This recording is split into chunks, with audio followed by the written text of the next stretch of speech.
যে লড়াইটা এবং আমাদের এখানে বৃহস্পতিবার কলকাতা প্রেস ক্লাবের এই আয়োজন ছিল মহান একুশের ভাষা শহীদদের প্রতি শ্রদ্ধা জানানো এবং ভারতের কয়েকজন বাঙালি সাইকেল র্যালি করে ঢাকার উদ্দেশ্যে যাত্রা শুরুর।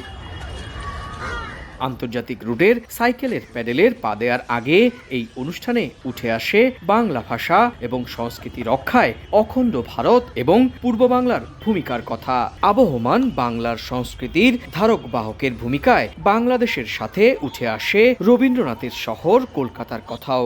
উঠে আসে বাংলার তরুণদের এ ধরনের উদ্যোগ এবং আগামীতে মাতৃভাষা রক্ষার নানা বিষয়ে। মাতৃভাষার জন্য যে মানুষের লড়াই সংগ্রাম, এইটা একটা সারা বিশ্বে ছড়িয়ে পড়লো। বিশ্বের মানুষ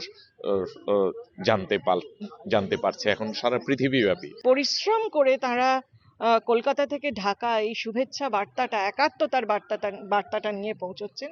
এটা আমার কাছে অত্যন্ত একটা সদ্ভাবনার বিষয় বলে মনে হয়। আমাদের বাংলা ভাষার প্রতি যে ভালোবাসা, আমরা যে এই যে সাইকেল করে ওরা যাচ্ছে, এটা খুবই কঠিন ব্যাপার। বাংলা কখনো হয় না ভাগ, বাংলা ভাষায় আমরা এক, এই স্লোগান নিয়ে 100 মাইলস এবং ভাষাসূত্র যৌথভাবে আন্তর্জাতিক এই র্যালিতে 13 জন সাইকেলার অংশ নিচ্ছেন। বৃহস্পতিবার যাত্রা শুরু করে 19 ফেব্রুয়ারি ঢাকায় পৌঁছানোর কথা তাদের। যাত্রাপথে নানা কৌশলে তারা বাংলা ভাষার প্রচার প্রসারে কাজ করবেন। সাইকেলে ভালোই লাগে আমাদের, আর ওইখানে পরিবেশটাও খুব ভালো সাইকেলিংয়ে যাওয়া। আমরা তো মানুষের সঙ্গে কথা বলতে বলতেই যাব, তাদেরকে আমাদের বার্তাটা দেওয়ার চেষ্টা করি, দিই, তারাও তাদের থেকে নিশ্চয়ই গ্রহণ করেন।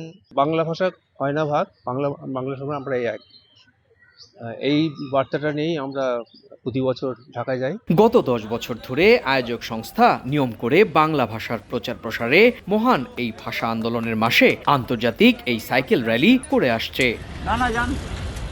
বাংলা ভাষাকে বাঁচাতে হবে। আর এই মুহূর্তে দাঁড়িয়ে বাংলাদেশ এবং ভারতে বাংলা ভাষার ওপর যে অন্য ভাষার চাপ তৈরি হচ্ছে, সেখানেই কিন্তু উদ্বেগের কারণ মনে করছেন পশ্চিমবঙ্গের এই তরুণ সমাজের একটি অংশ। তারা বলছেন যে প্রচারই এই মুহূর্তে সবচেয়ে বড় অস্ত্র এবং সে কারণেই তারা এই প্যাডেলের পা দিতে দিতে এগিয়ে যাবে কলকাতা থেকে বাংলাদেশের দিকে। বাংলাদেশের রাজধানী ঢাকার শহীদ বেদিতে 21শে ফেব্রুয়ারির রাতে পুষ্পার্ঘ্য অর্পণের মধ্য দিয়ে ভাষা শহীদদের স্মরণ করবে এবং তারপরেই তাদের এই যাত্রা শেষ হবে। কলকাতার প্রেস ক্লাব থেকে সুব্রত আচার্য, সময় সংবাদ।